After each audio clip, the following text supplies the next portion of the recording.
Como agua para chocolate, de Laura Esquivel, capítulo 6. Junio. Masa para hacer fósforos. Ingredientes: 1 onza de nitro en polvo, media onza de minio, media onza de goma arábiga en polvo, 1 dracma de fósforo azafrán cartón. Manera de hacerse: disuélvase la goma arábiga en agua caliente hasta que se haga una masa no muy espesa. Estando preparada se le une el fósforo y se disuelve en ella, al igual que el nitro. Se le pone después el minio, suficiente para darle color. Tita observaba al Dr. Brown realizar estas acciones en silencio. Estaba sentada junto a la ventana de un pequeño laboratorio que el doctor tenía en la parte trasera del patio de su casa. La luz que se filtraba por la ventana le daba en la espalda y le proporcionaba una pequeña sensación de calor, tan sutil que era casi imperceptible. Su frío crónico no le permitía calentarse, a pesar de estar cubierta con su pesada colcha de lana. Por uno de sus extremos continuaba tejiéndola por las noches con un estambre que John le había comprado. De toda la casa, ese era el lugar preferido de ambos. Tita lo había descubierto a la semana de haber llegado a la casa del doctor John Brown, pues John, en contra de lo que mamá Elena le había pedido, en lugar de depositarla en un manicomio, la llevó a vivir con él. Tita nunca dejaría de agradecérselo. Tal vez en un manicomio hubiera terminado realmente loca. En cambio, aquí, con las cálidas palabras y las actitudes de John para con ella, se sentía cada día mejor. Como en sueños recordaba su llegada a la casa. Entre imágenes borrosas, guardaba en su memoria el intenso dolor que sintió cuando el doctor le puso la nariz en su lugar. Después, las manos de John, graves y amorosas, quitándole la ropa y bañándola.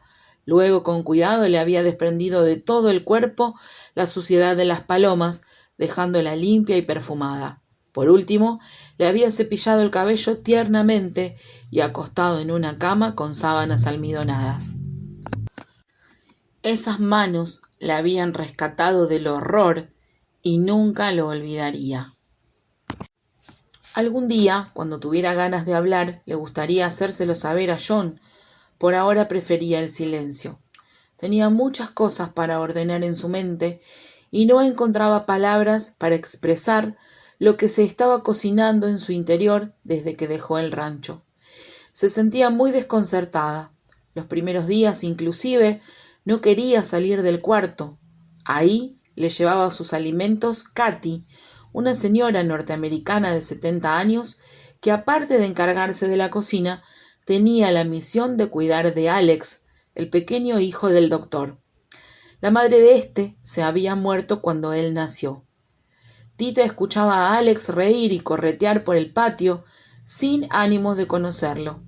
A veces, Tita ni siquiera probaba la comida. Era una comida insípida que le desagradaba.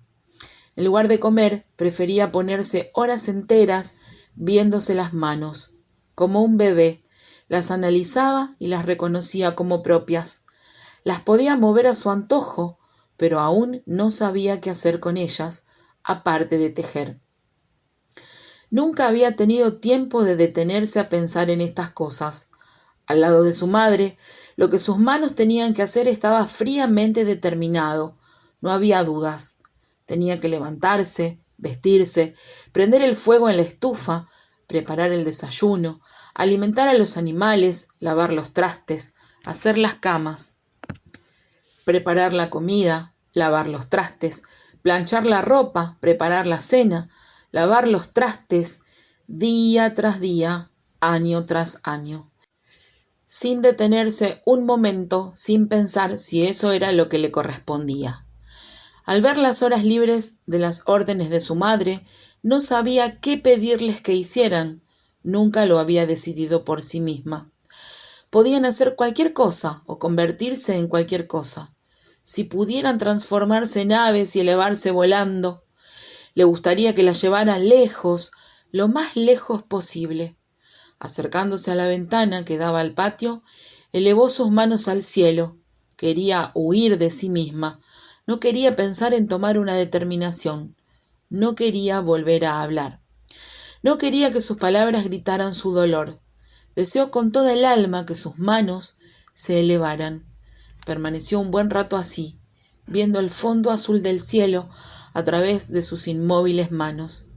Tita pensó que el milagro se estaba convirtiendo en realidad cuando observó que sus dedos se empezaban a transformar en un tenue vapor que se elevaba al cielo. Se preparó para subir atraída por una fuerza superior, pero nada de eso sucedió. Decepcionada, descubrió que el humo no le pertenecía. Provenía de un pequeño cuarto al fondo del patio. Una fumarola desperdigaba por el ambiente un olor tan agradable y a la vez tan familiar que le hizo abrir la ventana para poder inhalarlo profundamente. Con sus ojos cerrados se vio sentada junto a Nacha en el piso de la cocina mientras hacían tortillas de maíz. Vio la olla donde se cocinaba un puchero de lo más aromático. Junto a él, los frijoles soltaban el primer hervor. Sin dudarlo, decidió ir a investigar quién cocinaba. No podía tratarse de Katy. La persona que producía ese tipo de olor con la comida sí sabía cocinar. Sin haberla visto, Tita sentía reconocerse en esa persona, quien quiera que fuera.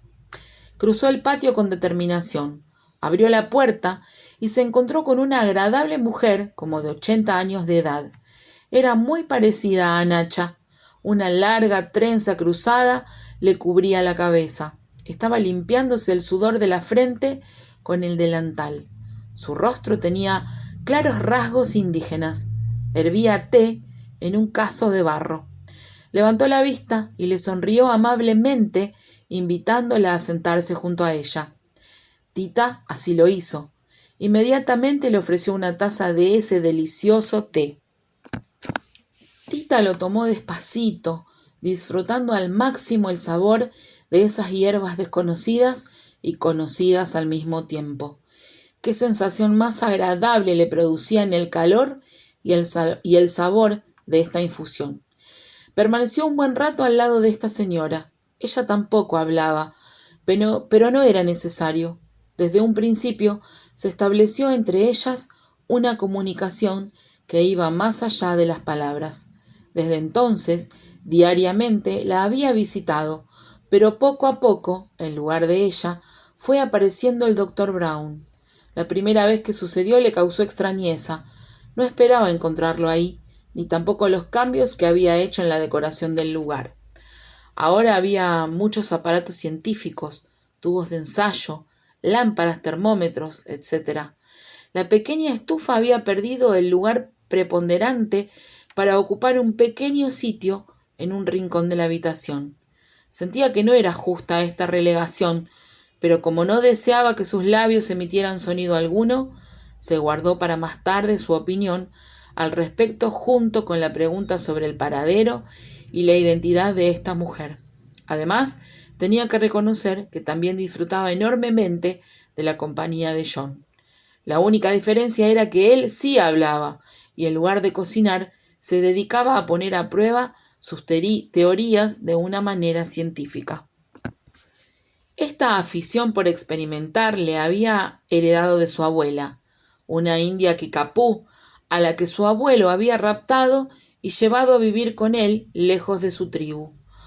Con todo, y que se casó con ella, la orgullosa y netamente norteamericana familia del abuelo le había construido este cuarto al fondo de la casa, donde la abuela podía pasar la mayor parte del día dedicándose a la actividad que más le interesaba, investigar las propiedades curativas de las plantas.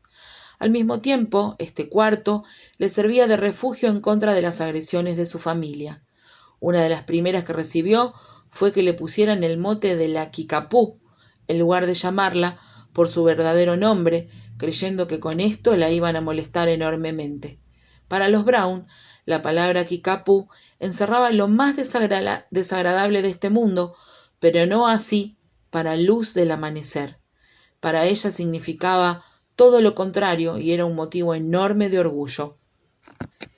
Este era solo un pequeño ejemplo de la gran diferencia de opiniones y conceptos que existían entre estos representantes de dos culturas tan diferentes y que hacía imposible que entre los Brown surgiera el deseo de un acercamiento a las costumbres y tradiciones de luz del amanecer. Tuvieron que pasar años antes de que se adentraran un poco en la cultura de la Kickapoo, y fue cuando el bisabuelo de John, Peter, estuvo muy enfermo de un mal de los bronquios. Los accesos de tos lo hacían ponerse morado constantemente. El aire no podía entrarle libremente en sus pulmones.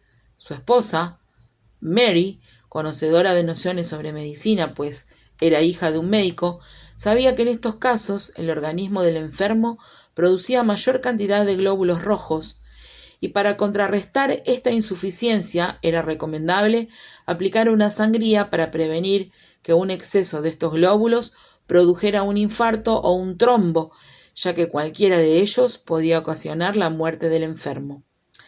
La abuela de John, Mary, entonces empezó a preparar las sanguijuelas con las que aplicaría la sangría a su esposo.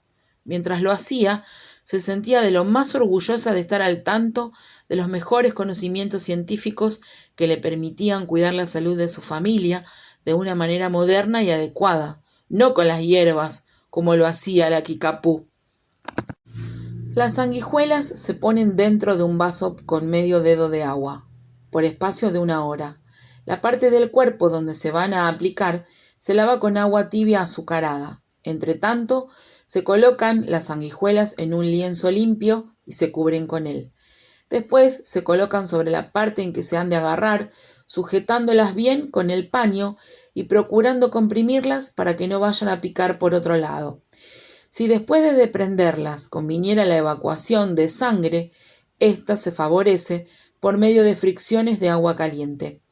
Para contener la sangre y cerrar las fisuras se cubren con yesca de álamo o trapo y luego se aplica una cataplasma de miga de pan y leche que se retira hasta que las fisuras estén enteramente cicatrizadas. Mary hizo todo esto al pie de la letra, pero el caso es que cuando retiraron las sanguijuelas del brazo de Peter, se empezó a desangrar y no podían contener la hemorragia. Cuando la Kickapoo escuchó los gritos de desesperación provenientes de la casa, corrió a ver qué era lo que pasaba. Al momento, se acercó al enfermo y al poner una de sus manos sobre las heridas, logró de inmediato contener el sangrado. Todos quedaron asombradísimos. Entonces, les pidió que por favor la dejaran a solas con el enfermo. Nadie se atrevió a decirle que no después de lo que acababan de presenciar. Se pasó toda la tarde al lado de su suegro cantándole melodías extrañas y poniéndole cataplasmas de hierbas entre los humos del incienso y copal que había puesto a quemar. Hasta muy entrada la noche no abrió la puerta de la recámara y salió rodeada de nubes de incienso. Tras ella, Peter hizo su aparición completamente restablecido. A partir de ese día, la Kickapoo se convirtió en el médico de la familia y fue plenamente reconocida como curandera milagrosa entre la comunidad norteamericana. El abuelo quiso construirle un sitio más grande para que practicara sus investigaciones, pero ella se negó. No podía haber en toda la casa un lugar superior a su pequeño laboratorio. En él, John había pasado la mayor parte de su niñez y adolescencia. Cuando entró a la universidad dejó de frecuentarlo, pues las modernas teorías médicas que ahí le enseñaban se contraponían enormemente con las de su abuela y con lo que él aprendía de ella. Conforme la medicina fue avanzando, fue llevando a John de regreso a los conocimientos que su abuela le había dado en sus inicios, y ahora, después de muchos años de trabajo y estudio, regresaba al laboratorio convencido de que solo ahí encontraría lo último en medicina. Mismo que podría ser del conocimiento público si es que él lograba comprobar científicamente todas las curaciones milagrosas que Luz del Amanecer había realizado. Tita gozaba enormemente el verlo trabajar. Con él siempre había cosas que aprender y descubrir, como ahora, que mientras preparaba los cerillos le estaba dando toda una cátedra sobre el fósforo y sus propiedades. En 1669, Brandt, químico de Hamburgo, buscando la piedra filosofal, descubrió el fósforo, decía John. Él creía que al unir el extracto de la orina con un metal, conseguía transmutarlo en oro. Lo que obtuvo fue un cuerpo luminoso por sí mismo que ardía con una vivacidad desconocida hasta entonces. Por mucho tiempo se obtuvo el fósforo calcinando fuertemente el residuo de la evaporación de la orina en una retorta de tierra cuyo cuello se sumergía en el agua. Hoy se extrae de los huesos de los animales que contienen ácido fosfórico y cal. El doctor, no por hablar, descuidaba la preparación de los fósforos. Sin ningún problema disociaba la actividad mental de la física. Podía inclusive filosofar sobre aspectos muy profundos de la vida sin que sus manos cometieran errores o pausas. Por tanto, prosiguió manufacturando los cerillos mientras platicaba con Tita. Ya teniendo la masa para los fósforos, el paso que sigue es preparar el cartón para las cerillas. En una libra de agua se disuelve una de nitro y se le agrega un poco de azafrán para darle color, y en esta solución se baña el cartón. Al secarse, se corta en pequeñitas tiritas y a estas se le pone un poco de masa en las puntas, poniéndolas a secar enterradas en arena. Mientras se secaban las tiras, el doctor le mostró un experimento a Tita. Aunque el fósforo no hace combustión en el oxígeno a la temperatura ordinaria, es susceptible de arder con gran rapidez a una temperatura elevada. «Mire», dijo John. El doctor introdujo un pequeño pedazo de fósforo bajo un tubo cerrado por uno de sus extremos y lleno de mercurio. Hizo fundir el fósforo acercando el tubo a la llama de una vela. Después, por medio de una pequeña campana de ensayos llena de gas oxígeno, hizo pasar el gas a la campana muy poco a poco. En cuanto el gas oxígeno llegó a la parte superior de la campana, donde se encontraba el fósforo fundido, se produjo una combustión viva e instantánea que los deslumbró como si fuese un relámpago. Como ve, todos tenemos en nuestro interior los elementos necesarios para producir fósforo. Es más, déjeme decirle algo que a nadie le he confiado.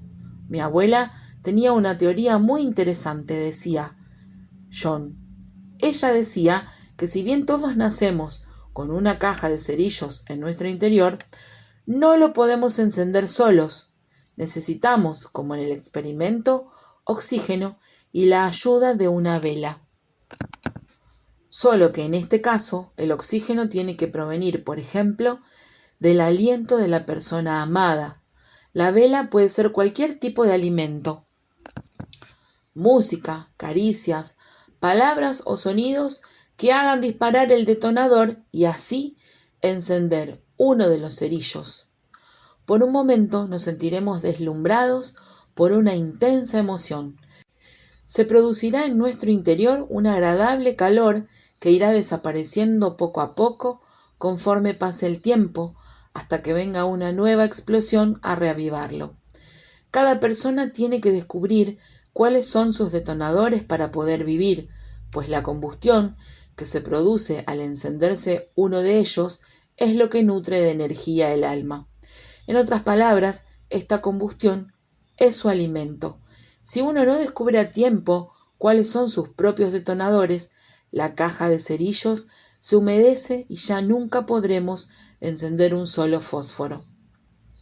Si eso llega a pasar, el alma huye de nuestro cuerpo, camina errante por las tinieblas más profundas, tratando vanamente de encontrar alimento por sí misma, ignorante de que solo el cuerpo que ha dejado inerme, lleno de frío, es el único que podría dárselo. Qué ciertas eran estas palabras. Si alguien lo sabía, era ella. Desgraciadamente tenía que reconocer que sus cerillos estaban llenos de moho y humedad. Nadie podría volver a encender uno solo. Lo más lamentable era que ella sí conocía cuáles eran sus detonadores, pero cada vez que había logrado encender un fósforo, se lo habían apagado inexorablemente. John, como leyéndole el pensamiento, comentó: por eso hay que permanecer alejados de personas que tengan un aliento gélido. Su sola presencia podría apagar el fuego más intenso, con los resultados que ya conocemos. Mientras más distancia tomemos de estas personas, será más fácil protegernos de su soplo. Tomando una mano de Tita entre las suyas, fácil, añadió. Hay muchas maneras de poner a secar una caja de cerillos húmeda, pero puede estar segura de que tiene remedio. Tita dejó que unas lágrimas se deslizaran por su rostro. Con dulzura, John se la secó con su pañuelo. Claro que también hay que poner mucho cuidado en ir encendiendo los cerillos uno a uno, porque si por una emoción muy fuerte se llegan a encender todos de un solo golpe, producen un resplandor tan fuerte que ilumina más allá de lo que podemos ver normalmente, y entonces, ante nuestros ojos, aparece un túnel esplendoroso que nos muestra el camino que olvidamos al momento de nacer y que nos llama a reencontrar nuestro perdido origen divino. El alma desea reintegrarse al lugar de donde proviene, dejando al cuerpo inerte. Desde que mi abuela murió, he tratado de demostrar científicamente esta teoría. Tal vez algún día lo logre. ¿Usted qué opina? El doctor Brown guardó silencio para darle tiempo a Tita de comentar algo si así lo deseaba. Pero su silencio era como de piedra. Bueno, no quiero aburrirla con mi plática. Vamos a descansar, pero antes de irnos, quisiera enseñarle un juego que mi abuela y yo practicábamos con frecuencia. Aquí pasábamos la mayor parte del día y entre juegos me transmitió todos sus conocimientos. Ella era una mujer muy callada, así como usted. Se sentaba frente a esa estufa con su gran trenza cruzada sobre la cabeza y solía adivinar lo que yo pensaba. Yo quería aprender a hacerlo, así que después de mucho insistirle, me dio la primera lección. Ella escribía utilizando una sustancia invisible y sin que yo la viera, una frase en la pared. Cuando por la noche yo veía la pared, adivinaba lo que ella había escrito. ¿Quiere que hagamos la prueba? Con esta información, Tita se enteró de que la mujer con la que tantas veces había estado era la difunta abuela de John. Ya no tenía que preguntarlo. El doctor tomó con un lienzo un pedazo de fósforo y se lo dio a Tita. No quiero romper la ley del silencio que se ha impuesto, así que como un secreto entre los dos, le voy a pedir que en cuanto yo salga, usted me escriba en esta pared las razones por las que no habla. ¿De acuerdo? Mañana yo las adivinaré ante usted. El doctor, por supuesto, omitió decirle a Tita que una de las propiedades del fósforo era la de hacer brillar por la noche lo que ella hubiera escrito en la pared.